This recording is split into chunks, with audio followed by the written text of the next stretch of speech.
It's time for This Week in WordPress, episode number 205, entitled It's All About the Blocks. It was recorded on Monday the 18th of April 2022. My name's Nathan Wrigley, and as always I'm joined by a variety of guests. This week my co-host is Kathy Zant. We're also joined by Davinder Sinkaith and Kelly Muro. We talk, obviously, about WordPress, and there's quite a bit to talk about. Lots of articles this week come from WP Tavern, like this one. There's a new comment block which you can use. Hopefully it will be coming down into WordPress 6.0. Gutenberg 13 adds a text selection across multiple blocks, amongst other things like a featured image on the cover block. There's a lovely piece of work been done. It's a Wapu alphabet for your children to learn the alphabet. WordCamp Europe has published their schedule. It is mighty, so you can go and check that out and decide if you wish to go. There's also a block enhancement plugin which we discuss, and then we get into a long conversation about all of the different block packs. For example, we talk about Cadence and some nice updates over there, as well as Stackable. And then on the end, we get into a bit of a ramble about Elon Musk buying Twitter and some other non-WordPressy things. It's all coming up next on This Week in WordPress. Hello there. Very nice to have you back on the This Week in WordPress show. What are we on? Monday, the 18th of April, 2022. We're here to talk endlessly, actually, for about 90 minutes about WordPress things. There's a few bits and pieces thrown in at the end, but we've got some familiar faces and a new face as well. Let's go round. I'm going to start with Kathy Zant. How are you doing, Kathy? Doing really well. Good to see you again. Yeah, really nice to have you back on. Kathy, I'll do her introduction. Kathy is the product marketing manager at Cadence, which is a part of Stellar WP at Liquid Web. She also teaches security courses for her friends at iTheme Security and has helped with various WordCamps such as WordCamp Phoenix and WordCamp US. Hello, very nice to have you. How is life in... Are you in Phoenix? Because that's, I think, where Kelly is. Oh yeah, no, I just moved from Phoenix. Gosh, it's coming up on 2 years ago. So now I'm in right outside of Dallas, Texas. A little bit more green here. Okay. Well, anyway, very nice to have you with us. I really appreciate your support. That's great. And Davinder Sinkaith. How are you doing, Davinder?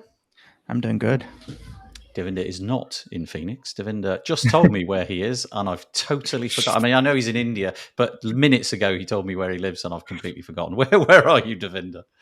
I'm in a place called Chandigarh, which is like 5 hours drive from India. It's in North India. Okay. Well, very, very, very nice to have you with us. Davinder is in the WordPress space building client websites. He does coaching. He creates digital products and content like the WPweekly.com. Let me say that again. The WPweekly.com, which is a WordPress newsletter, which you should all sign up for. Just go Google WP Weekly, and I'm sure Google will be your best friend and find it, and then go and sign up, and then come back here and say, I signed up. And Davinder will be happy. Awesome pitch. Yeah, thanks. Yeah, now it's your turn to do my pitch. No. And finally, joining us for the first time, Kelly Muro. Is it Muro or Muro? I've forgotten. Yes, it's Muro. Muro. Oh, good. Perfect. I got it right second time. Kelly's joining us. He's been on the podcast with me before, and we'll talk right at the end probably all about something you can see if you're watching the video. He's got next to his name North Commerce, very exciting new thing which is happening. It's like a WooCommerce alternative, but it's not WooCommerce. It's brand new, built from the ground up, and we'll get onto that. But just very quickly, Kelly, as I've just said, is the founder of North Commerce and an e-commerce expert. All his focus right now is on creating the most powerful e-commerce solution on WordPress. Just very briefly, how's it going? Since we did the podcast, which is several months ago, it was brand new at that point. How's it going? Just in a few seconds.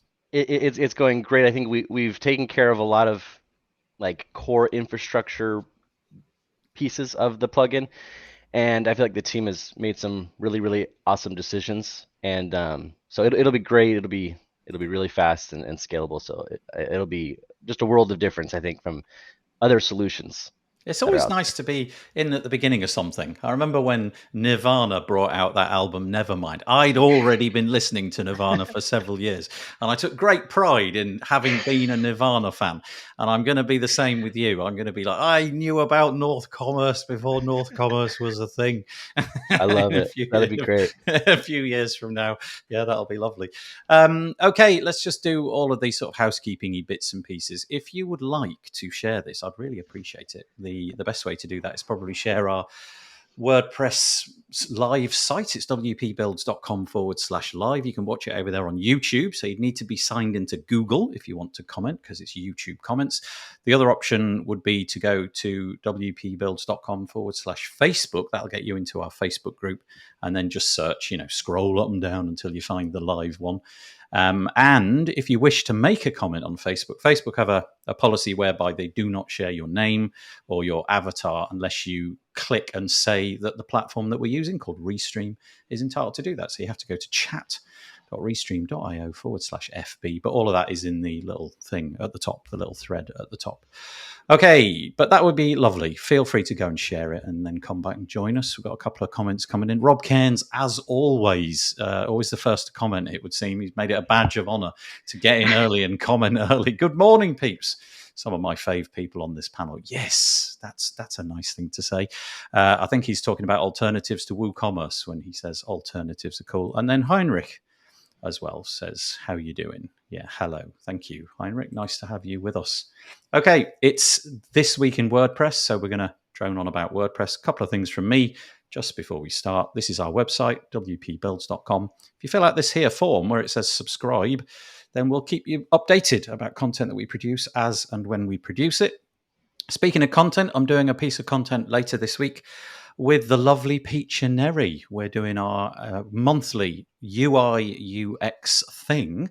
And in this, Peacher and I, for about an hour, roughly, something like that, she takes apart a couple of websites that users submit. We're also on the lookout for dark patterns so that we can castigate those and shred them. But if you would like to be a part of this and you would like your website examined by Peacher, who, let's be honest, is really, really good at this kind of thing. And if it's not something that you're really, really good at, it might be nice to get her advice on something that you're partway through. URL for this is wpbuilds.com/UI, wpbuilds.com/UI. Go and fill out the form. Tell us about your site. Tell us about any dark patterns that you've seen. And hopefully we'll include those on the show. It's next Tuesday, 26th of April at 3 p.m. UK time. Okay, right. That's it. That's all the promotional stuff I can manage. So let's get into the main event, shall we? Just so that you know, guys, Kelly, Devinder, Kathy, just interrupt as and when you see fit. There is sometimes no purpose in letting me drone on because I can just talk the hind legs off a horse. So just butt in as and when you feel necessary and cross-talk, whatever you wish. First piece, though, Justin Tadlock over on WP Tavern. It's called Gutenberg 13. Adds text selection across multiple blocks, new stack group variation, and cover blocks feature. It's a minor little thing. Some of these things you think, it's not really worth talking about, but some of these I think are dead cool. The fact that you can now highlight and copy text across multiple blocks is really cool. You can also delete text across multiple blocks, and that doesn't mean that you literally delete all the block. You could pick half of one block and a third of another block and click delete, and it will go and truncate itself. I'm not quite sure how it does the truncation of that, but it's a thing which has been an annoyance for me. Basically, I've had to go and do silly things like duplicate box and delete the bit that I didn't want here and make it go up and down. This just helps. If you're looking at the screen, you can see all of that. Another thing which is kind of, I think, really nice is that there's now a cover block featured image option.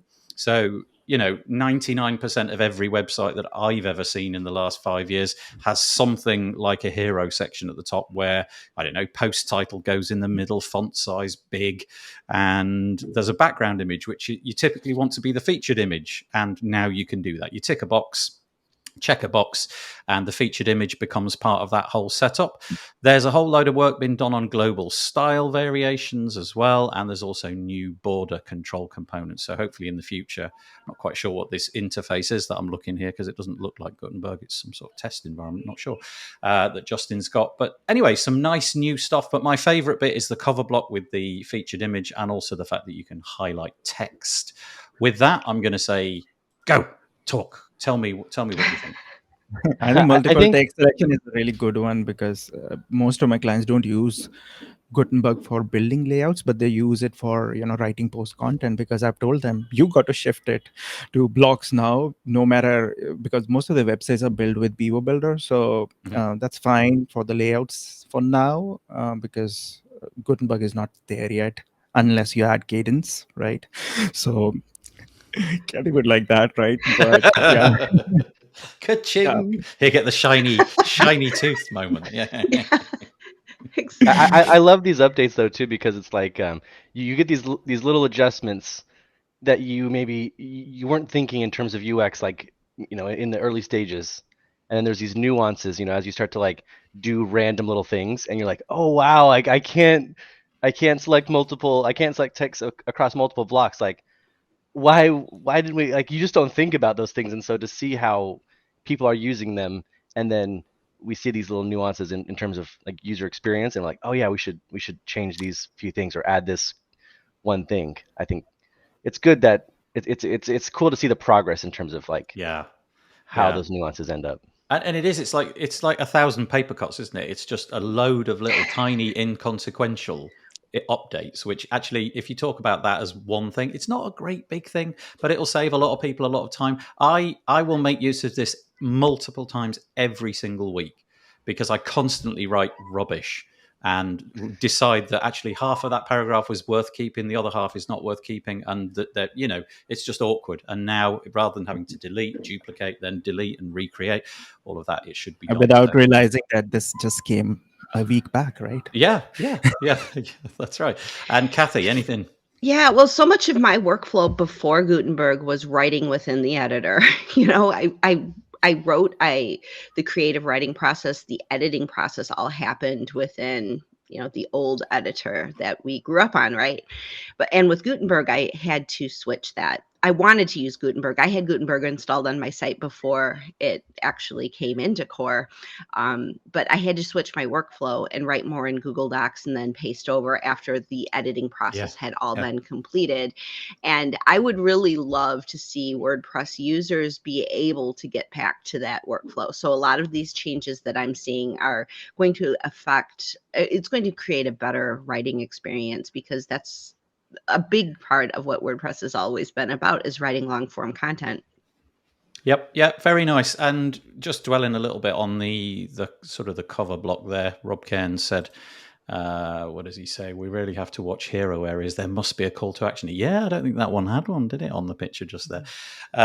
But yeah, that's a really nice feature as well. I would imagine that almost everybody could make use of that. Tick a box, upload a featured image, and you're done. I don't know what the controls are, whether it's fixed or it's parallax or any options around that, but the fact that it's there is quite nice, and no doubt some future developments can come in as a result of that. Okay, that was a very quick one. Let's move on. We're staying with WP Tavern again, Justin Tadlock. A couple of pieces here about, well, the first one is about new comment-related blocks arriving in WordPress 6.0. To be honest with you, I've taken the stance, this is somewhat controversial, this is going to really kill the debate here, but I've taken the stance more recently to kind of switch off comments on almost everything I do. And I took the cue from Kev Quirk, oddly. Kev decided on one of his websites, I believe it was his own website, that he was going to substitute out comments for an email me button. And I've started to use that quite a bit. And it's quite interesting, because then you actually get into a conversation in your inbox with people. Because I found, since Facebook's been around and since Facebook has been the thing, I don't know if this is universal, but it seems to me that comments are less popular than they were, let's say, a decade ago. A decade ago, that was what everybody was doing. You'd read something, consume the content.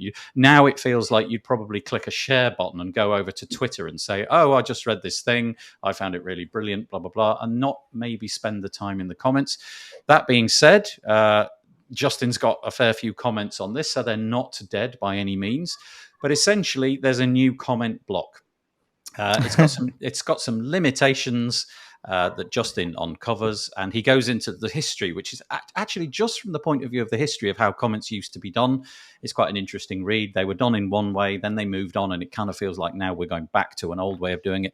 But he's found some limitations, but now you can drop in a block. It can do certain things that are nested, but it's got limitations in terms of how you can actually style things. But again, it's an improvement. We've added something to core, hopefully coming in 6. And in the future, hopefully be able to modify these settings and make your comments look all pretty.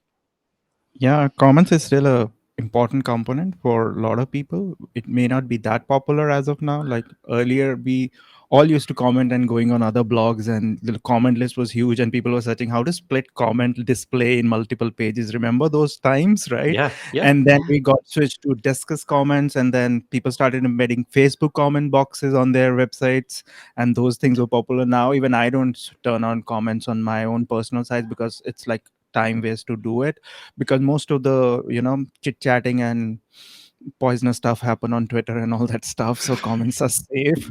So but yeah, it's good. Like if you see from technical point of view, they are just picking up features from which are already there in something like Elementor, or say like this feature being from Beaver Builder ecosystem. This feature comes from Beaver Themer comments module when you create a single post template. So yeah, it's there, but again, they're just adding this, so people will start again complain, it doesn't have padding, margin, this and that. So yeah, it's an endless train. They're still adding basic things, so let's see where they end up. But I don't think a lot of people would use this as of now, or even in future. It's interesting. So I've switched off comments. Devinder's switched off comments. Rob has just dropped a comment in. He's dropped a comment in to say he's switched off comments. That's priceless. It's meta. He switched his comments off about 2 years ago as well. I don't know. It feels to me like the consensus amongst us, maybe Kelly and Kathy, you're about to upset the apple cart, but it feels like the consensus is comments are dead. Nobody uses comments. Yeah, I think it really depends on your particular site, because like WP Tavern, I think is they have some conversations going around the articles that they write, and I personally, is one of the first things I do is I disable comments, and because it's like I'll spin up a site, let's say I spin up a just like a test site, and then it seems like a couple of days later, if I don't turn the comments off, I'm getting some spam comments, kind of like what Robert's talking about. And there's ways to of course try to alleviate some of those things, but it seems like over the course of the last couple of years, the main, I haven't seen someone use like WordPress comments like at a bigger scale. Like I've seen more conversations, kind of like what Devinder was talking about, over a Discus chat, or comments area, or a Facebook area. So I think that's kind of going to be the main thing. But I don't know if they're thinking comments is a core feature. So we need to check the box off of that and say, hey, we tackled that in block, added that to blocks, So I'm of the same opinion as I think the group for the most part in terms of comments go, as far as comments go. It's all on your shoulders, Kathy. Save comments. Well, sometimes comments can really be helpful if you're providing a lot of data in or if you're launching a new product and perhaps you're trying, like what we're going to talk about later with some new stuff with Cadence.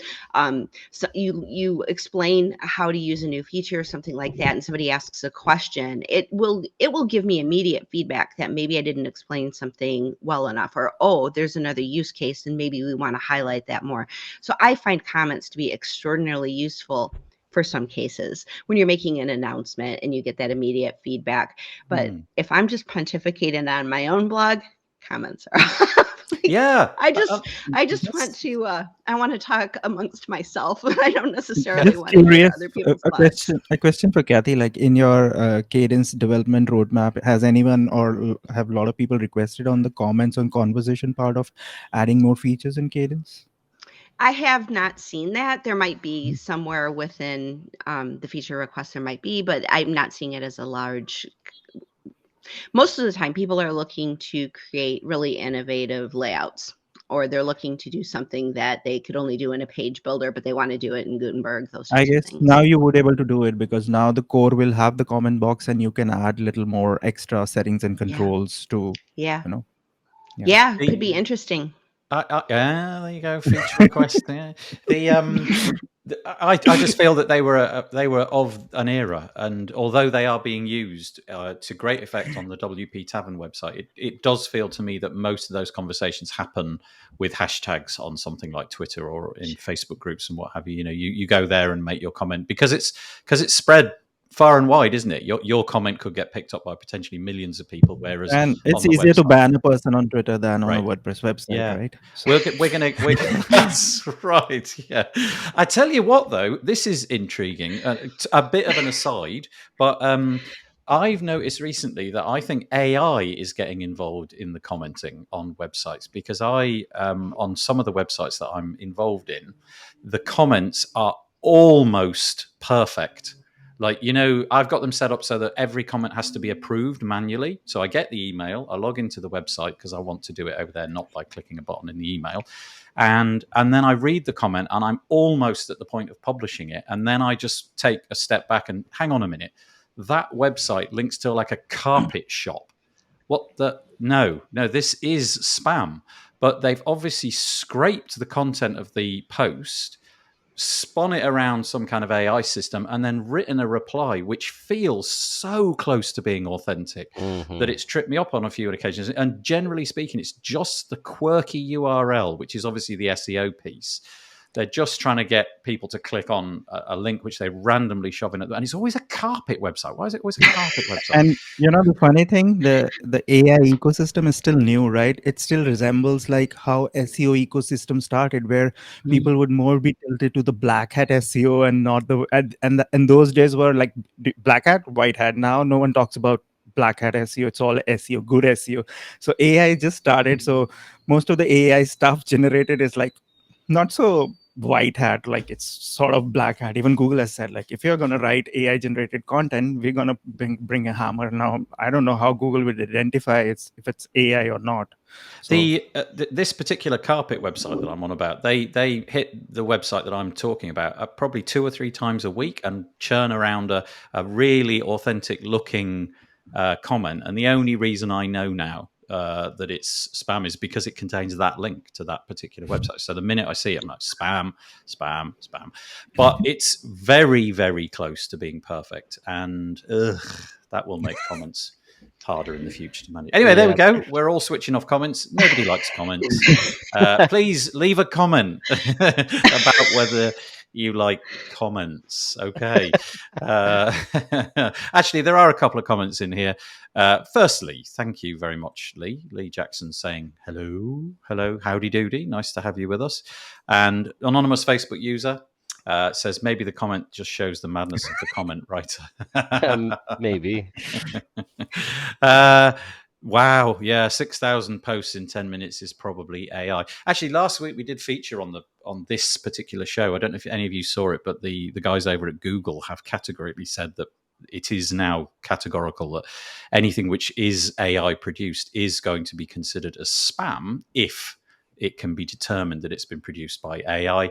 How the heck one manages that, I don't know, because the AI is every bit as good as, well, actually. And you won't be surprised if Google itself uses AI for That's right. That's right.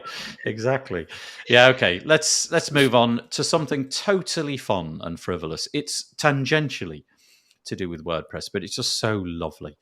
This is over on WP Raccoon, which I just love that logo. Isn't that such a cool logo? It's like one of those pictures your teacher showed you when you were a child and they say, can you see a triangle? There's no triangle there, but you can see a triangle.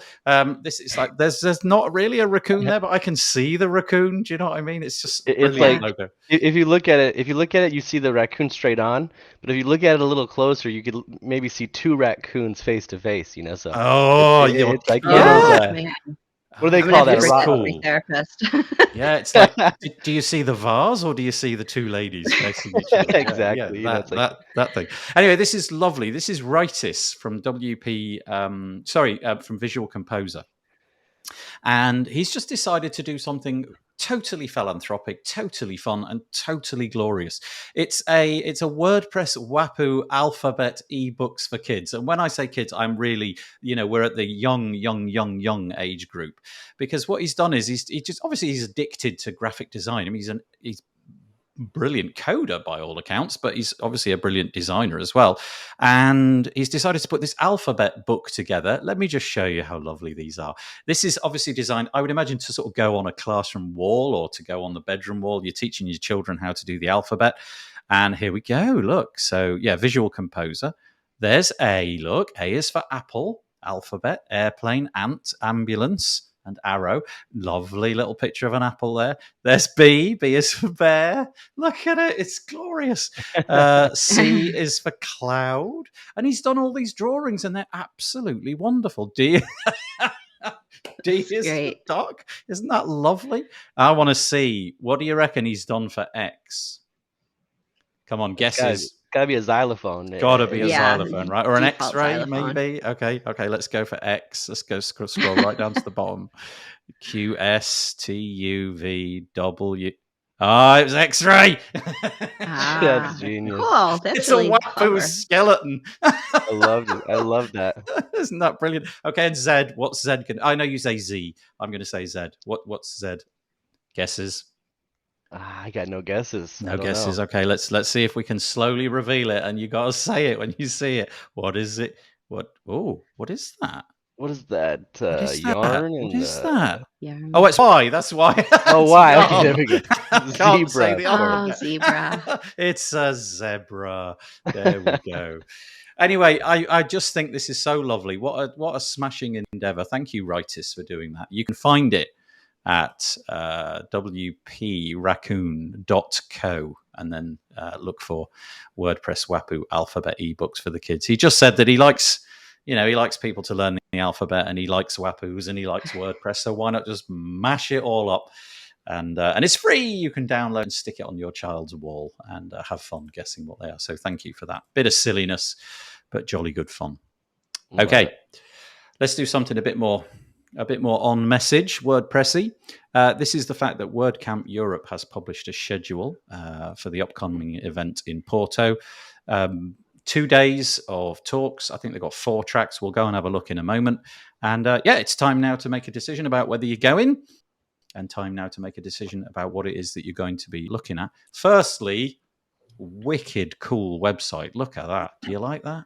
It's beautiful. Beautiful. Good Isn't it? colors. There's something about the white space in there that I really, really like. So you can see 3rd of June, 2022, there's 4 tracks. We got track 1, track 2, workshop 1, workshop 2, and basically it's a full schedule all the way down. Let me just close that and get it out the way. Sadly, there's a bit of a disagreement going on. Some people are saying that it's not developer focused enough. There's a bit of an argument going on saying we seem to, in these bigger WordCamps, especially WordCamp US and WordCamp EU, over the last several years prior to lockdown, that they were becoming a bit more for non-technical people, and that the emphasis on tech talks has been dropped. Maybe that's true. If you look through this list, there's certainly, I think, a fair range. Honestly, if I go, I'm happy to do either, but the tech talks are probably a little bit beyond my pay grade in many senses. But here it is. Lots and lots and lots and lots and lots of nice stuff. Any of you going? I bet Kathy's going. I'm not going to be able to go this year. Do you know I if they're bet Kathy's streaming not yet? going. There's no way Kathy's going this year. Life conspired to make sure I had to stay home. But I'm hoping to catch some of the streams, because there are some of the topics here that look really interesting to me, both from a technical standpoint as well as, more just general WordPressy things. So there's one here for you, Kelly. Look, the future of commerce in WordPress with full site editing by Darren Ethia. That'll be right up your street. At that. And friend of the podcast, Peacher Neri. Look, we just mentioned her a minute ago. She's on track 2 on the 4th, the second day. And now I've lost it. There it is. Design for conversions, how to be more profitable by putting people first.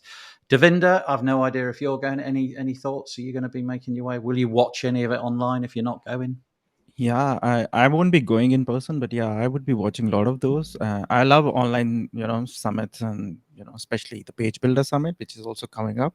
Probably we're gonna put in there. But yeah, you mentioned about the lack of developer focus on these talks, but even developers are normal people. Even they want to hear things other than just code. So if a developer, listens to a talk that focuses on marketing or even design, even that would be useful for them also, because again, all need to expand our skill sets. And teaching code on a WordPress talk is kind of difficult, but explaining few principles of marketing and design is easier. So yeah, I'm up. And regarding the feedback part, you cannot satisfy all. There's always some kind of feedback that doesn't fit your mindset. So just take the feedback and we'll work on next year, right? Kelly, would you see this as is this the sort of event that you want to become involved in? I don't know if you've spoken at WordCamps before, but is a big event like this something that in the future you would want to be a part of? Would you want to be taking up one of those slots and talking about, e-commerce on WordPress, or do you see this as, we're not ready for that yet? Yeah, I think I would love to. I think I've been to a lot of different like summits and seminars and things like that. I've never particularly spoken at one like this before. But yeah, it would be something I'm very interested in participating in, and kind of collaborating with the other presenters too. I think there's a lot of really good stuff here. And of course, But there's the fabulous hallway track, which is pretty much why everybody goes, let's be honest. I do like kind of going back to your thought on it may not be so developer focused, and I think that like it's interesting to like this is kind of some conversations we have in the North Commerce community. Like we have a Discord, and it's like what would you define as like no code or like web design, maybe build like front end building versus like development, and it's coding, it's too technical. And so like we all kind of box ourselves into whatever sort of wherever we're comfortable. But I think that like there's a lot to know about like you see like why headless WordPress benefits enterprises or something like is a topic, one of the topics there. You might have like what does headless even mean? I've never even heard of that or something like that. But there's so much a front end like no code, only uses Elementor or Divi or something, web designer could learn from. The concepts of headless. What how could that help me as kind of like a front end web designer, even though I use a builder? Could it benefit me? Yeah, it potentially could. You could totally, learn how you could build faster front ends with, a framework solution or something. And so like I think that like yes, Devinder's 100% right when he says you won't be able to please everybody, but I think as a participant attending a WordCamp, go into it just wanting to learn, and you may not remember anything about like setting up a good CI or CD or something to deploy updates for your WordPress theme or your WordPress site. That may never make sense to you in the first presentation, but now you understand some concepts. You can kind of start opening up your box, of like I only know like these drag and drop builder concepts. You know what I mean? And so I guess kind of what I'm getting at is like, there might be less so I guess on the other side it's like, oh, I wish there was more development, but like what can the developers learn from these other things too? You know what I mean? So a little bit like what Devinder was saying, but I think it's just like kind of open up the our comfortable little knowledge boxes, where we're comfortable, where we work, where we build at, and kind of open that up to some other concepts, and so that could be marketing or creating communities or all that kind of stuff, writing better. Yeah.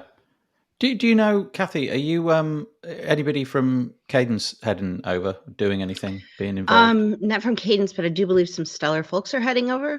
Okay. So yep. Yeah.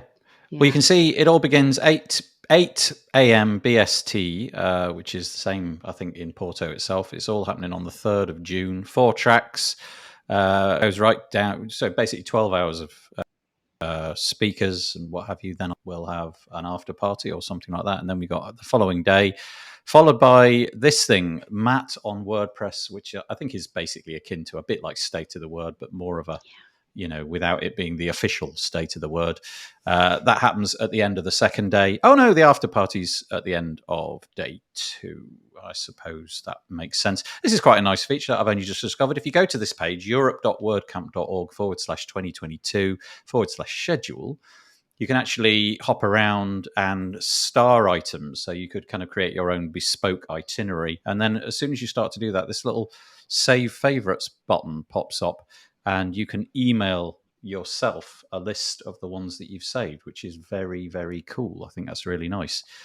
So you actually know where you're going instead of just, as I always do, look around and go, what's next? What's next? I have no idea what I'm supposed to be doing next because I end up in the hallway rather a lot. Anyway, there you go. Porto happening very, very soon, which is really nice. Okay, moving along. Fifan. This is again Justin. Justin's getting good mileage out of the show today. Fifan launches block enhancements WordPress plugin. We mentioned something a little bit like this a few weeks back, but Justin wanted to point out this one, which is really nice. This is a developer who it feels like Justin's been looking at for quite some time and eventually has hit the publish button on things, which he's got in draft status about it. He's got this block enhancements WordPress plugin. At the moment, it does very, very little, but it's one of those things where keep your eyes peeled. This could be interesting. A bit like something like Munir Kamal's Editor's Kit or Editor's Plus. What it does is it adds stuff on top of core blocks. So in this case, you can see here, we've got an icon. It's on the screen. You can add an icon to things where you can't currently have icons.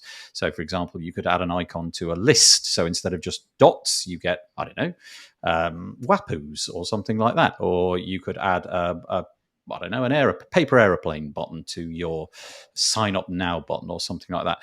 There's a whole load of icons. It feels like it's a mixture of Bootstrap and various other different things, about 3,500 of them so far.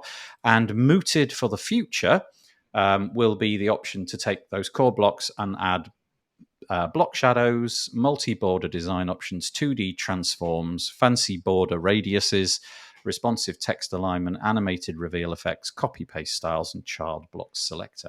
Now, the reason that I mentioned this piece is because I wanted to start up a conversation about this. And it is, I feel that these kind of things where they take the core blocks and add to them, I think they're really, really cool. Now, I know Kathy has got Cadence, and it's a total suite of blocks. But if you just want that one little extra thing that you're missing, and core blocks will do 99% of the heavy lifting, I'm really bullish about these. I think these are very, very cool indeed, and well done to Fifan for doing this. So I'm going to open it up. What do you think? Do you like the idea of these little things which just add functionality to stuff which is already there? I love it. I think it's great because this is the benefit of WordPress. This is how we grew up with it, right? Is like WordPress can do so many different things, but somebody who doesn't want something like this, why would it need to be in core? But somebody who does, this is going to really enliven their blog or really engage their audience. Great, they can go for it. So I love the modularness of it all. I think it's cool. I think there's like, I think Fifan has done some pretty good work in terms of like, making a bunch of preset. So he's kind of playing to kind of the different levels too. You have your preset library of icons, which is awesome. But there's one feature in there that stood out to me, which was you're able to say you're a designer or you work with a designer. You could copy your own SVG code into a block inside the block to show your own custom icons. Maybe you have a series of, the Bootstrap icons or the icons don't have exactly what you want, but then you have your own designer in Figma or something. You can copy and paste the SVG code there. I think just those little nuances like that is like what makes things. I would get that and use it 100% for that specific feature.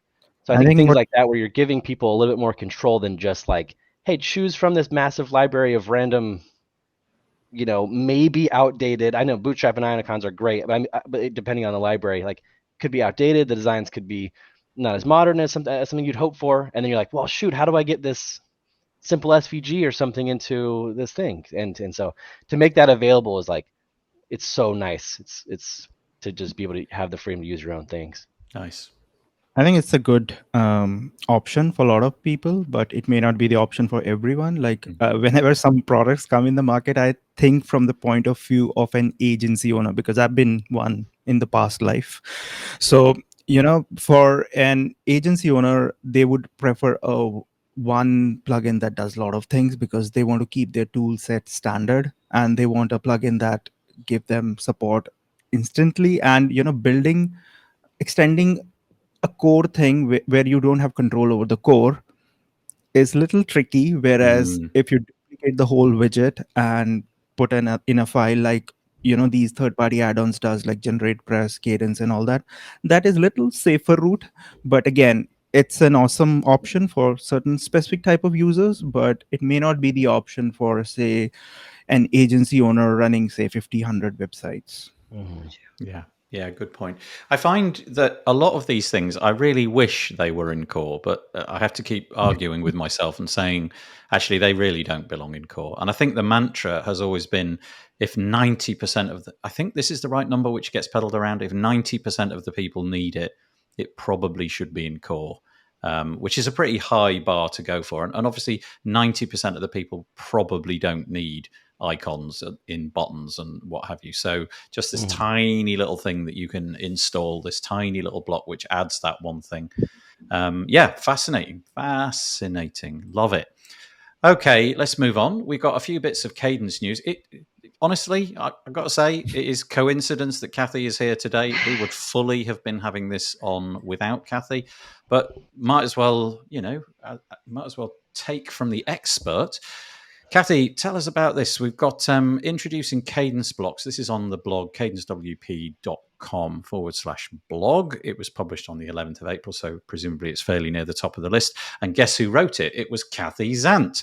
So she really ought to be able to talk about this one slightly more than me. I'm just going to highlight the things which I thought were interesting, and then you can explain it, Kathy. I thought the flex control for layouts was really interesting. The fact that you can nest things in a way without using the old rows methodology is really interesting. You can fix size of things. Lovely new show more block, which is kind of fun and a bit more powerful than it sounds. And then there's dynamic list blocks. And for those of you that don't use something like Toolset or ACF and are a Metabox supporter, well, they've added support for that as well. So run us through the highlights, Kathy. Sure. Well, okay. So when you're building, in the past, when you were using Cadence to build out layouts, there was this row layout, and you could have sections within that row layout. The row layout would set those sections up as a percentage of 100. So if you have 3, that you could do like a 10%, a 40%. Too much math, but you could set them as percentages, and as long as they add up to 100, you're cool. With sections, it's really cool because you could now use a section outside of that row layout, and then you can put sections within a section. This gives you the ability to have one section, and say you have one area that you want to have it be 200 pixels wide on tablets, but percentage perhaps on or a different width on desktop. You have much more granular control than that. You still have the row layout, you can still use it, but the section gives you another capability, another way of going about doing it. A lot of people have been comparing this to Elementor, but it's different. It's just a different way of doing it. And Elementor had made some changes that improved the speed, but we didn't have those speed performance problems with Cadence to begin with. We just added a different way of doing layout so people could have another way to lay things out. The show more block is pretty cool because you can have a show more block and then put nested sections in the show more block if you wanted to. It's really cool though, because a lot of the show more features that you've seen around WordPress, it's like, how long the sentence is, things like that. But this you're actually setting how high you want that to be. And you can say, okay, on mobile, I want it to be 100 pixels and then the show more button. Or you could say on desktop, I want it to be a different height, that type of thing. So it really gives you a lot of flexibility of how you're going to do a show more. And this is all in the free. Can I just ask, can I just interrupt there? With the show more block, the way I read it was that you can put blocks inside the thing that's being shown more of. So I could put like completely hidden paragraphs. So it's not just truncating, 200 characters of something and you click show more and it just shows me the rest. I could have images and Yes. paragraphs and headings and Yep. whatever else inside the bit which is shown when you click the show more, right? Right. Yeah. That's So cool. it's a show Yeah. more, it's a show more block, and then you can nest things inside of that show more and lay it out however you'd like it to be. You can fade. There's a fade out option there too, and this is all in the free Cadence plugin that's available on the repo. That could be Nice. like super powerful for like landing pages for like, kind of like you don't want to necessarily, maybe you don't want to like paywall, but you do want to add something, and you could have the show more kind of give you maybe an email opt-in and then shows Yeah. more, or something like I'm just thinking some ideas off, right now. Like this actually could be really awesome. I think that's a great new feature. Well, It's especially really on mobile where you're trying to hide you potentially want to just really squash that page down to the minimum possible. And, if you're interested and curious, you can show more. And rather than going off to some sort of other page or I don't know, some sort of modal, it just expands it and fades it. And it's got a lot of potential. Very Curious, Yeah. have you got any accessibility feedback for that? Because such good things point. do get that kind of good point. Yeah, red flag. our developers are really accessibility aware, and actually we have quite a few users who develop sites and use screen readers as well. So Mhm. they give us a ton of feedback. I'm not quite sure. I'd have to check with them and see, but I know that they, if there is ever an accessibility issue, they address it Fancy right away. features do tend to score down on accessibility. Yeah. That's Yeah. true. Yeah. Yep. Dynamic lists block didn't cover, but now you can.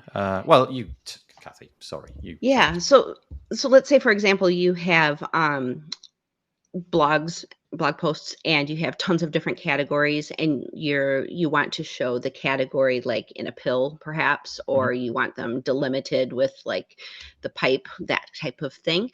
You can create a dynamic list block in a template and basically pull anything that's got a taxonomy that you can access with Cadence, including the blog categories, and list those perhaps underneath that heading, if that's what you wanted to do. So there's tons of stuff that you can do. You can list them horizontally, vertically, however you would like to list them. So this is in the Cadence Pro plugin. Okay, Blocks so Pro. that one's a pro one. And then finally, the Metabox support. I confess I'm not a user of Metabox, but my understanding from those people that do use it is that it's every bit as powerful as ACF. It feels like ACF is the first mover in all cases. When anybody's developing something for for custom fields, it feels like you fix it for ACF first, and then you go around and figure out all the other bits and pieces. And I guess you've done ACF, you're just moving on and filling up the gaps. Okay. Yes, we've had enough feature requests from users that Metabox was important to them, so we've added this. This is a part of the Cadence Pro. And if you are using Metabox, you want to see how Cadence can work with it, there's a training actually happening tomorrow that Ben Rittner, the founder of Cadence, is going to be doing with the iThemes folks. So let's show that actually quickly. I've got it on here. Ben, like you say, the founder. 1 hour. Ben Rittner, 1 hour. This is at training.ithemes.com. It's called How to Publish Dynamic Content with Cadence and Metabox, and it's on tomorrow, 19th at 1 p.m. Central Time. So you can go to the page that you see on the screen. Circling on the Metabox thing, like, do you have support for ACF and Metabox now? Are you planning to add one for pods? Because that is also a very popular option.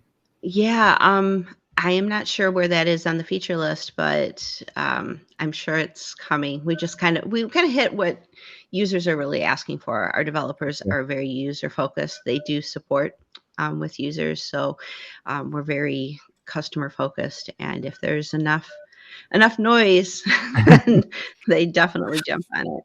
Yeah. Okay, that's brilliant. Just another thing from the Cadence team. So we already heard that on the iTheme side, there's some training about Metabox and Cadence. I'll just leave that modal there. This is something which is happening in the UK, at least anyway. It's happening on Wednesday, but my understanding is it's happening quite late or early. I don't know, but it might be tomorrow for you, depending on where you are. This is creating dynamic sites with Cadence themes and blocks, WordPress operations basics. Somebody called Steve B. I confess I don't know what the B stands for. But this is another event. This is a meetup. Do you want to just very quickly tell us what this one is, if you know, Kathy? Yeah, so it's the New York City meetup, and I'm going to be teaching basically the same type of training that Ben's doing with Metabox. I'm going to be doing with advanced custom fields tomorrow night. So basically just showing how Cadence templating works with advanced custom fields so that you can build out. I'm going to do just like a staff listing, something pretty simple. We have an actual guide on the Cadence site on one of the blog posts recently. So if you go to Cadence blog, you can see basically how to do that. If you don't want to sit through a training, it just walks through how to do it. But I'm going to do sort of a live demo of how to do templating with Cadence and advanced custom fields. Thank you. So there we go. That's a lot of stuff happening at Cadence. A different variation on the same theme is Stackable. The Stackable's got a really nice update this time around. They've made it so that essentially if you use one of their blocks and you style it and you get it just right, and the example, which I think is a great one to use on this page, is a button. And you may not be able to see it if you're just listening to the audio of this, but essentially they've added some kind of hover effect where the button grows, and they've added some background and so on. So basically, the button has been customized, and being able to deploy that button across the website, yeah, sure, you could probably copy it and save it in various different ways, but having the ability to save that as a default so that every button from that moment on will begin its life looking just like that one, I think that's a really cool idea. So that's what they've done. So you create a button, create a whatever it is with Cadence blocks, and then you click the three little dots in Gutenberg, and you save it simply as a default. And from that moment on, every time a new variation of a button is created, and that could be a button inside a group block, basically wherever a button is, it will look like that, and then you can modify it beyond that if you want to change it. It doesn't affect buttons that you've already created. This is not about hoovering up things that you want to change site-wide. This is everything from this moment forward. And in the UI that we're seeing, you can see there's an option here to set a block default for all of theirs. So we can see things like accordion, block quote, call to action. All of their blocks, you can then set a default on the site. I just think that's such a sublimely cool time-saving idea. Yeah, I love that idea. I think that there's a couple of things that are coming out like that are pretty creative in terms of like these easy design sort of features. And like you're saying, Nathan, that you wouldn't be able to say I added 100 of those buttons, but then if I wanted to edit them all to like be, red instead of black in that drop shadow area, it doesn't globally change styles. It's just maybe. They said right at the bottom of the article. I mean, obviously the article is about promoting the new feature and what have you, and then right at the bottom, I can't remember where it is. They make that point. Where's it gone? See if I can find it. I can't. You can manage all the default styles. No, somewhere. Okay, here we go. A limitation, however, is that the default styles won't work retroactively. Only newly added blocks are affected. So blocks that are already used in other parts of your site will not be affected. That would be a sublimely cool thing if you could just go and hoover them all up from all over the place. But as they're individual, completely unrelated, it's not like a reusable block or anything, it's just a block, and so no, it doesn't do that.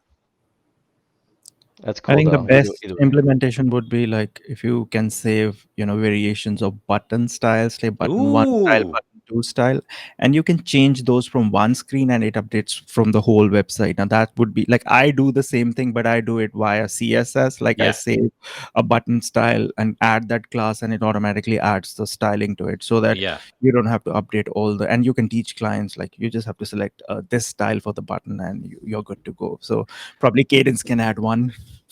Yeah, I'm seeing Kathy writing down some notes as we speak. Well, it was actually there's a Cadence community on Facebook, and somebody had actually started up a crowd with pitchforks, I think, heading over to the feature requests to put in their votes for this to be added to Cadence. This is really handy, I think, especially for people who are developing sites for other people to create specific functional styled so that is that users who are maybe not as technical or design focused and just like want to put a button wherever, well, here's your button. This is how it's going to look and feel. You don't have to style anything. You don't have to do anything. It's just there for you to really empower people who are working with the site but might not be thinking through all the design implications. Yeah, it could be very easy. Just say 4 or 5 button variations, and whenever clients make something, they can select any of them. And if it's red and you want to make it blue, just go, as a developer, you can just go to the edit screen and just change the red to blue or whatever color, and it automatically updates it, because it's just a little bit of CSS that's controlling everything.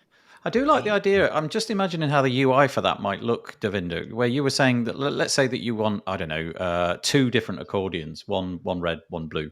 The idea of duplicating this accordion styling, some sort of duplicate button, and then renaming this to Just blue add accordion and then red accordion or something. Yeah. Just add a new screen, say called style designer or whatever, and just add a new accordion. No data needs to be added, or it adds a dummy data, and you just style it and save it, say style accordion style 1. And when you go to your page template and you add an accordion, and in the settings you can just add the option, say select style accordion 1, instead of selecting, you can either select the predefined style that you've done at the styler, or you can just use the standard options. So it can be either way. That would be the most neatest way without confusing people. Yeah, that's nice. Anyway, Stackable, congratulations. Really nice feature. The ability to save defaults of all of their different blocks. So that's rolling out, I guess, 3.3.0. Maybe that's already out and about, but if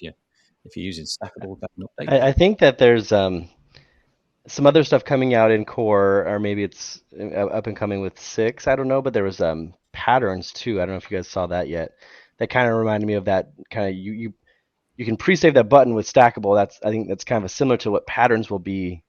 Have you seen that, where you can kind of create pre-made layouts? You could register them, and then kind of like community or whoever else wants to just like select these predefined patterns. I think we'll see a lot of that too. I think so. I think that'll patterns are going to be be huge. I don't know what others think, but I really don't like pattern stuff when you're building client side. Like, it's like fancy gallery of things. Like, but when you're building a client side, you need to design a proper, UX and proper. You just can't randomly pick 4 or 5 patterns and your website is done. Obviously, there are a few people who do that, but really.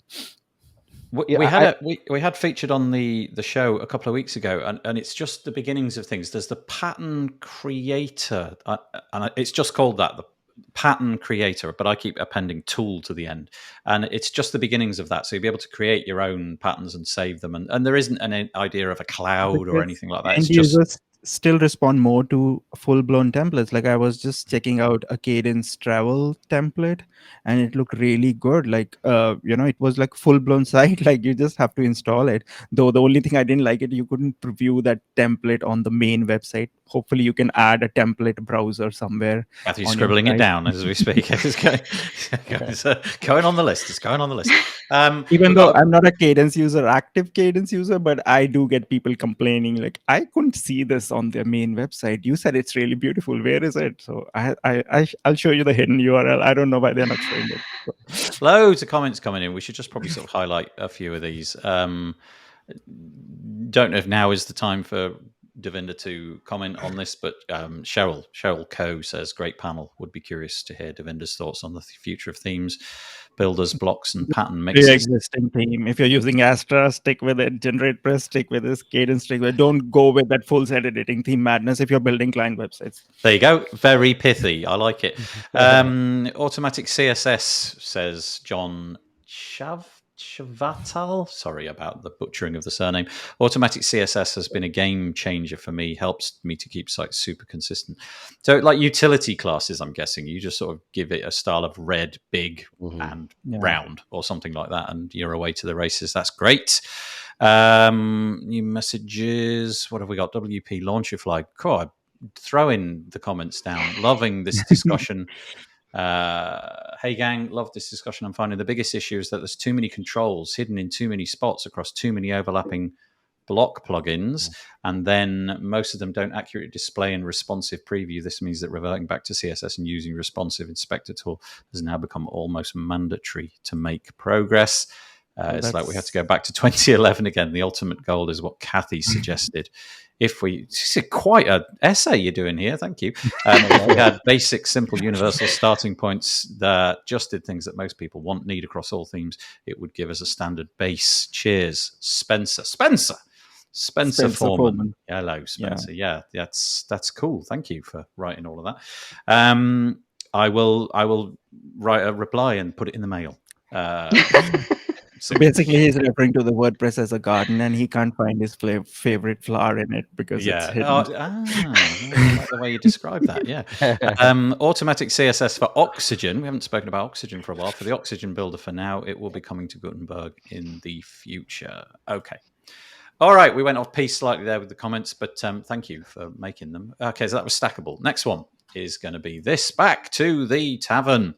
This time, Sarah Gooding. I didn't actually put this piece in. Devinder wanted to mention this one. I think it's an important thing to mention. So here it is. It's called WordPress Performance Team Puts Controversial WebP Default Proposal on Hold After Critical Feedback. WebP is a Google, I believe, standard for squishing images and making them smaller than ever before. It was going to go into WordPress. Now it's not. What's going on, Devinder? Well, a few reasons. Firstly, it doesn't have a universal browser support. Like there are few browsers who actually do not support it that well. And the main reason is like it's going to create copy of every single image in a WebP format, and it's going to fill up the disk space of a lot of users who are not on like big hosting. Whenever you upload an image, it automatically creates 3 versions of it. So one image is equal to 4 images. Now those 4 images will be replicated into WebP format. So it's like 8 images. So it doesn't make sense, honestly, because there are other tools too. As such, most of the people who have image intensive websites, they automatically use, things like Short Pixel and WordPress Compress and other, specific things to optimize. So I don't think so. WordPress is ready for this format, and it's from Google, and you know how Google is. Like Google just throw in things and see if it's getting adopted, and they just kill their own baby after that. So that's how it is. So. There's a nice comment on the page actually. I don't know who made this comment. It says here Victor Nagorny. Sorry, Victor. He says, this is not just about image formats. You're going to drastically increase disk space usage by generating more images, which is exactly your point. And then right at the bottom, this directly affects hosting costs. It will cause a lot of billing issues. I mean, I guess if you've got a website with no images, go for it. Have all the WebPs you can manage. 0. But yeah, you're right. I kind of assumed that when the implementation came along, there'd be some sort of toggle like, I want WebP. I do not want WebP. In terms of browser support, I think we're nearly there, aren't we? I bet some Googler somewhere could figure out exactly where we're at. I think, isn't it like 99% of all browsers now? But this blurs the territory of core and what should be handled by plugins, right? Yeah. Now, website optimization should not be part of core, right? It has to be, again, it's like that 90-10 debate, but there are plugins who does website optimization, not just for the overall CSS and JS, but even for images, right? And all those Short Pixel and other tools, they let you generate WebP format as well. So the functionality is there, and it's not going to be used by majority, because majority of people don't even know what WebP is, right? So Yeah, that's a good point. Okay, we're gonna move along. Kathy, so that was Devinder's piece. We have this thing sort of like pick of the week, where into our show notes people throw stuff that they thought was interesting. So that one was Devinder's.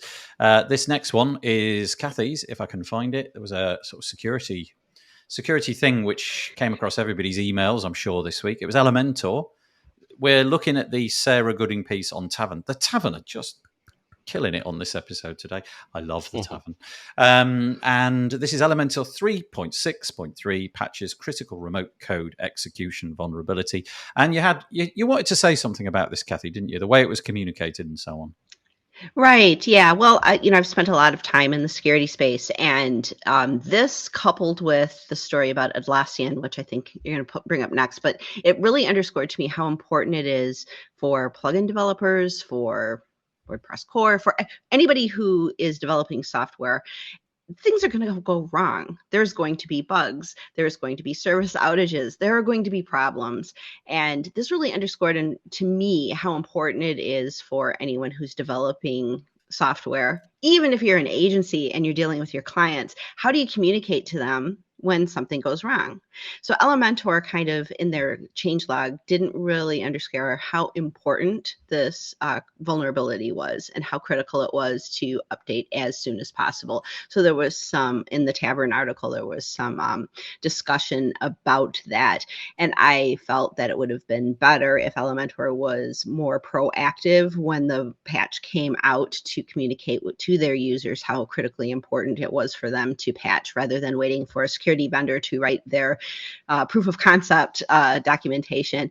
So communication in software in business is so critically important. And I thought Elementor could have done a better job in communicating this vulnerability being patched to their users. It just kind of flew under the radar until the article was published with the proof of concept. So this has a CVSS, Common Vulnerability Scoring System, which is a mark out of 10, basically. You know, if you get a 10, Yes. you are literally running around putting out fires. It's horrible. In fact, I don't know of any 10s. I can't think of any 10s off the top of my head, but it's total calamity. We're all dying. And this is a 9.9, which is critical. And so this is about the communication. Are you saying that the communication, the way that they alerted their users to it, wasn't emphasizing the how to describe it, the alarming nature of this, that it was more sort of modest to the language that they used, right?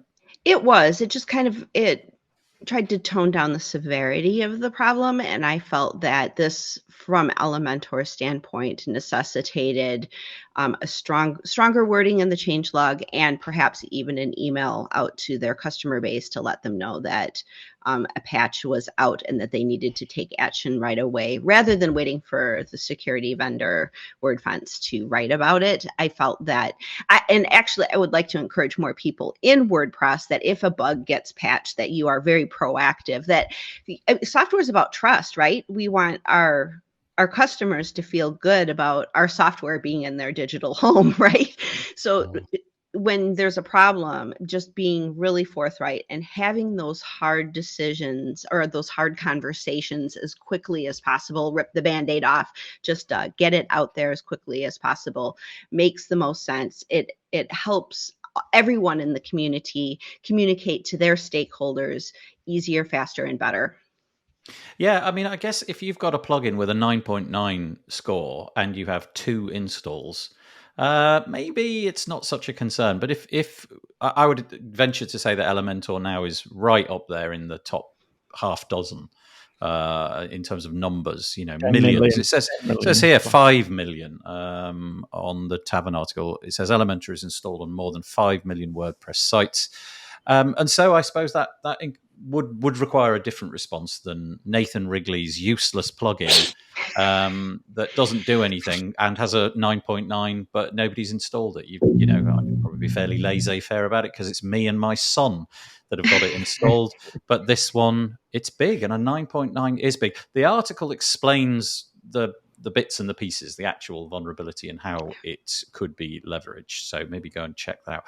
But in that, Kathy, you mentioned I had not heard of this. I don't use Atlassian products at all, not one of them. No doubt millions of people do. So should we just move on to that one quickly? This is over at thepragmaticengineer.com, which I'd never heard of. I'm probably going to look into this some more. What I read this, and the more I read of this article, the more my jaw opened. Really, if I was an Atlassian customer, I think I'd be definitely getting the pitchfork out. Tell us what's been happening over there this week. Well, so they were going to run a delete process to delete some data, and that delete process deleted a bunch of customer data that wasn't supposed to be deleted, and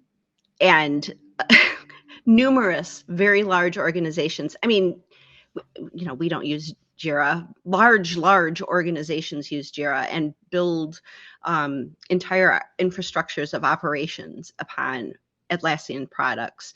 And the news of this just kind of trickled out. There was no communication from any large stakeholders at Atlassian of what was going on. I read this article on my phone.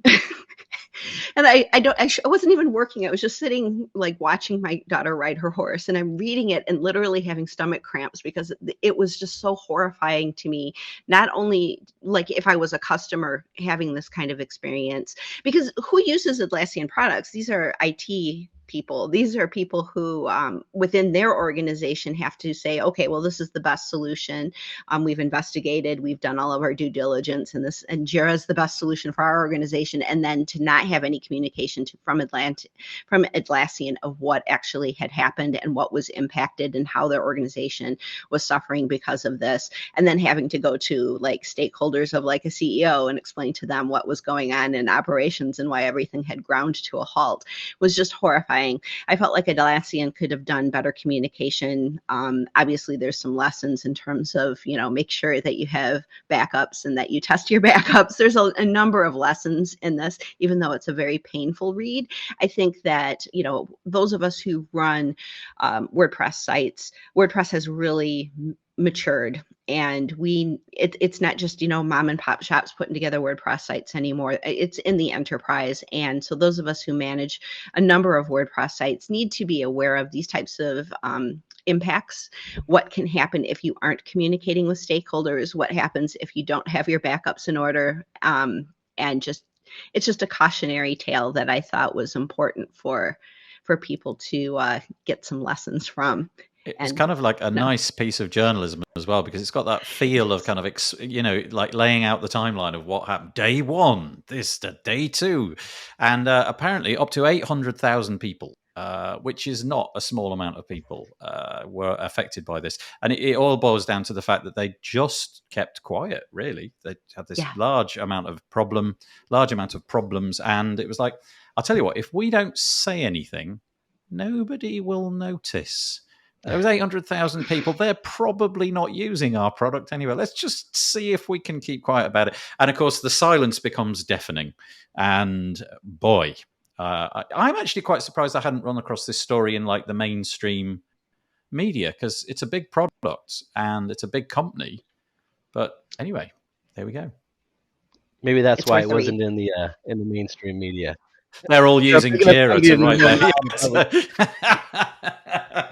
I do wonder, like with Elementor and even Atlassian, like I use Jira like every day. Like I want to know what the conversations are, privately, like with their team. Maybe it's the executives and like a few developers or something, like, because I could imagine that there's a good chunk of fear around, like, oh no, what will people think? They'll think that we're a bad developer, a bad products, so we'll lose customers. But I think, like, when you're really upfront, like, I think Shopify did a good job. I think they had, what was it, like the log4, there was a log4 vulnerability, and it wasn't a Shopify specific problem. It was more like some Linux server problem, I think. I can't remember exactly. Yep. Like, they were pretty upfront about that, which it may have been easier for them to be upfront about it because it was like technically not their fault. But I think that, like, when you don't kind of live in that fear and just like hope that, like, I think 99% of people are going to be like, we understand, like, things happen. Like, I think who said it? Robert here in the comments is saying like software won't be perfect. Like, look at Windows, with Microsoft. Like, I think most people understand that, but there's like some underlying fear, and I wonder what those conversations are like. Because, like, I'm wondering, like, say North Commerce launches, we have some problem. What would I would be afraid to say something, because I would I don't want people to think that we're a bad product. But I think ultimately, like, you just have to be upfront, and then it's like, hey, we were on it right away. Let's double check everything that's good for you on your end, and then just move on. So I wonder. For my part, I think the worst possible scenario, though, is when you castrated yourself. If Log4j, you had nothing to do with that. Nobody saw that coming. Everybody scrambled around, and lots of things broke. But you can get it right. It's not us.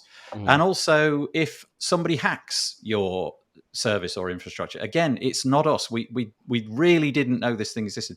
But when Atlassian delete their own customers' data, and then can't recover it in a timely manner. That's so toxic that it just Yes. makes you think, no, there's only one way to deal with this. It's like full prostration. It's like, well, completely prostrate yourself and admit, we did this terrible thing. Forgive us. We're so sorry. But no, the opposite. I'll tell you what, we'll just go and hide. If we all hide over there behind that rock for 14 days, nobody will know, and we'll get it all fixed. It's like if I close my eyes, no one can see That's me it. because I It's can't like, see them. yeah, it's like the little bird in the nest when you approach it. It closes its eyes and you'll go away because I close my eyes. Anyway, that's a fabulous story. Go check it out. It's over at The Pragmatic Engineer, which looks like a thoroughly well-researched and written news organization.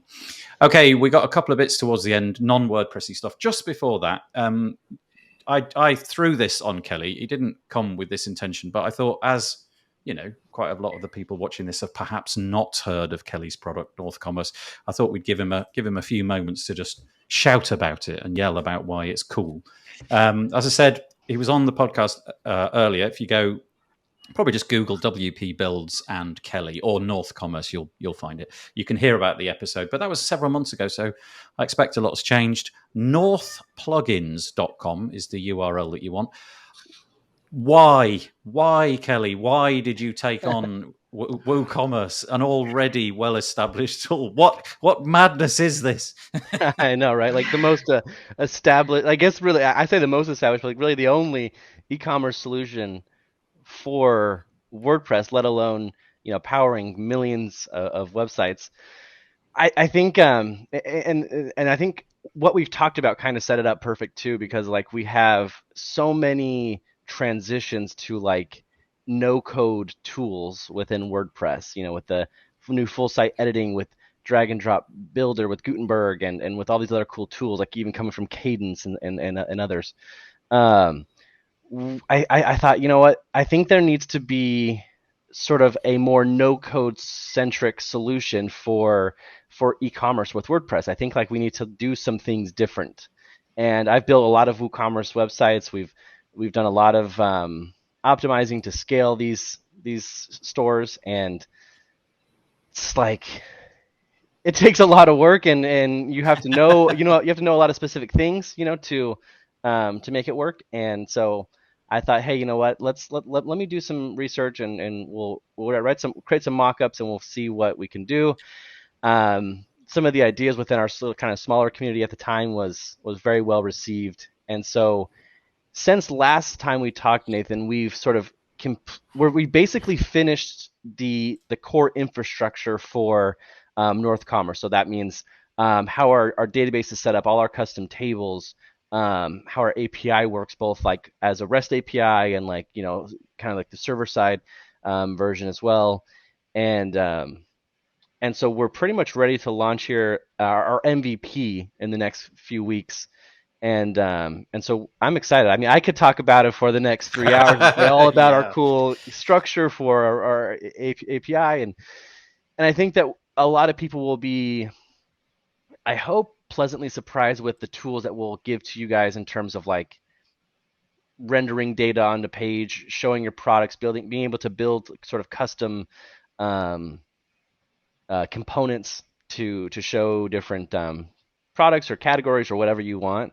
And then coming shortly after MVP, we'll have our own little like micro builder, and that's kind of our big no code tool that we'll have. So it's still going to be compatible with every theme or current builder that you use, but there'll be a builder just for the e-commerce components that you'll be able to use like on the back end, and then that'll generate a short code, and then you can copy and paste that short code wherever you want that particular component to render, whether that's a product collection, cart page, checkout page, whatever. Because it's so new, you're still on the lookout for kind of you've got a wait list, which there's a button right at the top of the page. Mm-hmm. Are you still in communication with people? Have you got like a Facebook group going on, or some sort of group somewhere where you're it's Slack, if I remember rightly. Yeah, but you're still on the lookout for feedback, actively looking for suggestions and so on, which is is that period over, or are you still No, going through some of that? that's if you want to scroll down to the very bottom, you'll see there's a button, a little button on the footer that says Discord, and that's you can join that. Discord is like I think it traditionally was for gamers, but it's kind of Yep. now the more communities are being built on that, and we can chat live, so you can take a look at things. You could request features. There's different channels and stuff like that. So yeah, I'm looking for feedback. I'm looking for kind of use cases, whatever one. I'd love to learn as much as possible, and I'm always in Discord talking with everyone. So if you guys are like, "What the heck are you doing?" Like, let me learn more, and we chat in there, and I'm pretty active there. So I always want to kind of communicate with you guys as much as possible. So if you want to join Discord, I'd love to have you, and we could chat, whenever. I'm not going to be able to read that out because it's like a gobbledygook URL, but it's, yes. Go to northplugins.com, scroll to the very bottom. Right at the bottom is the word Discord amongst YouTube and Twitter and so on, and you can find that. But very cool. Thank you. No doubt, I have this sort of slight feeling that we're going to be talking about North Commerce in the future some more. But thanks for coming on and talking about that. That's great. Okay, some completely utterly unrelated to WordPressy stuff, just some silliness. So, what I don't even know what to say. You get so rich that you can reinvent the automobile industry basically single-handedly. You've got like satellites in space which are going to upend the way the internet is provided across the planet. And, at some point, you probably just get a bit fed up. So you just think, what else can I do? I know what? I'm going to buy Twitter. That's what I'm going to do because it's not quite where I need it to be. So this is the news that you've probably seen it. Elon Musk was getting a load of shares, and then he was offered a seat on the board, and then he was not offered a seat on the board. Now it seems that they're actually going to actively prevent him. They're going to kind of make their stock worthless in order to prevent him. I don't quite understand how that whole process works and why they would do that, but there was something in the press the other day about stopping him at all costs. But just what? How? No, please don't sell Twitter to Elon. I love Elon; he's great, but I don't think I want Elon in charge of Twitter. Do you? It's a mixed bag, I think, for all of us. But I think it's a part of me also wants to believe that like Elon has no true intent to buy it, and it's this huge ploy to have countless articles written about him. And and by the way, Texas, our Texas Gigafactory just was just completed, and X, Y, and Z is coming out, and so yeah. I truly wonder, but I think it sounds like he's some sort of free speech absolutist, and wants to make some big changes with Twitter. So I don't know. That would be. I don't think it'll happen, but it would be interesting to see how that played out. A lot of people use Twitter for free marketing, so he's just doing that. He's doing it exceedingly well, you might say. Yes. Yeah. What he did last year with there's like a cryptocurrency called Dogecoin, which That's right. He like skyrocketed the price of Dogecoin and drove people insane, doing all kinds of. I mean, it's all fun and games, and yeah, it makes great headlines and stuff, but there are some serious business concerns happening. I mean, I laugh at it. Just tell him to post like North Commerce is better than WooCommerce. That's it, Kelly. Yeah. Your task for the next week is to try and get Elon Musk with his 9 trillion followers on Twitter to mention North Commerce. No, I guess the thing that I kind of find peculiar about it is I 10 years ago I thought Twitter was a bit of fun. And I am terrible at using Twitter. I genuinely don't use it. But everywhere I look, Twitter is being used by as the conduit of getting the information out. So it could be the BBC publishing things. It could be POTUS has a, we know how that went. But there's a Twitter handle for everything, and everybody pushes stuff out. And I think and don't Congress keep a copy of it all so that we can look back and see what's gone on?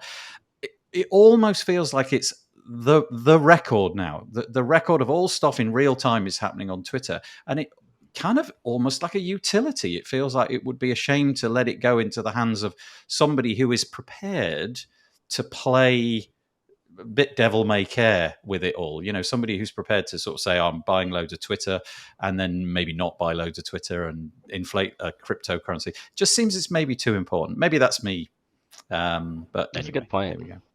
Yeah. Right. Okay. That was that. I'm glad that we all didn't have any thoughts on that or disagree. We have a passionate debate, so that was good. Yeah. This one came. Devinder, did you drop this one in? Yep. This is extremely cool. We're back on WordPress. I apologize. We stepped out. We'll step back in again. This is extreme. How did I not know about this? This is WP Campus, their learning library. So it's wpcampus.org/learning/library. It looks like there's a / in there. It's the most gigantic resource of almost everything you could possibly ever want to do, from their online, I guess, real world events stretching back maybe not decades, but years and years and years. So Devinder, were you just bringing this to our attention because you just discovered it? Even I'm not sure, because someone submitted it on my site or even tagged me somewhere, so it was new for me. And when I clicked on it, it's like, really? I didn't know about this, just like your reaction. And so I was browsing through. Some of the topics were really interesting. So you need to find few weekends to get through few topic selection and then watch them. So yeah, very kind of awesome resource for specifically for those people who love to consume and learn online.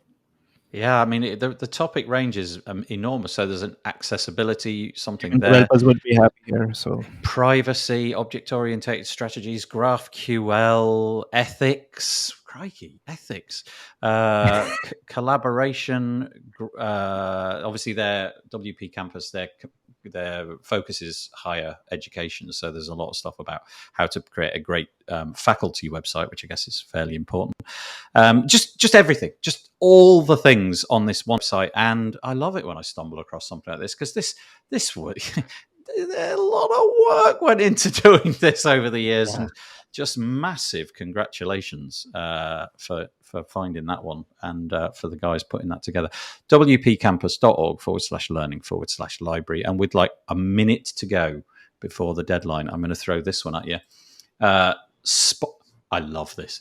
Spotify, we all know Spotify and what they do. They're going to be bringing live audio shows to the main app. Apparently they had such a feature, but it was in a companion app called Green Room, which I've honestly never heard of. And they're going to make it possible for people to do live audio. Obviously, I'm doing audio all the time, and I really like the idea of live podcasting. At the minute, we do it on platforms like this, which goes out to Facebook and Twitter and so on. But having the ability to tap into that audio-only selection of people through Spotify is, I think, sublimely cool. And a pivot which looking back from this day, I have no idea why they didn't do this multiple years ago. It just seems like such an obvious pitch. I'm guessing the idea is live concerts. I'm presuming it's about music and not about podcasting, but I would fully show up and listen to live concerts through the Spotify app. Yeah, you would. I would watch. I would listen to WordCamp Europe on Spotify like this. Yeah, I think that would be awesome. I think like half the time if we're streaming something, I'm like midday working or something, but I can still listen and not have to look. I would, and I'm always on Spotify. I think that would be awesome. So like some of these seminars, I think would be so cool to have. Yeah, it's just such an obvious sort of pivot, isn't it? I just never even thought about live audio particularly. It's all about the video, but maybe we're about to see a change. Anyway, there we go. That's the bits and pieces that I've got for this week. Did I miss anything, or have we wrapped it up? I think we have. It was a great conversation. Yeah, it was nice. Yeah, it was good. Now, fun. What you don't know, Kelly, is the slightly embarrassing thing that I'm about to subject you to, which is that we all have to wave, because every week I get like the jazz hands wave going on, and all the guests wave at the same time. That becomes the featured image. So on the count of 3, 1, 2, 3. Can we all give us a little wave? Devinder, Of come on, course. Devinder, come on, Devinder. There we go. That's it. We got it. Yeah, get yourself right in the middle. And we've done it. Thank you. That was humiliating for all of us, I realise. But, there we go. Thank you very much for joining us, Kelly Muro. Thank you very much, Devinder. Thanks for having me. And thank you, Kathy Zan. We'll be back next week with some other people. I can't off the top of my head remember who they are, but they'll be smashing, just like this week's episode. Thank you very much. We'll see you again soon. Bye.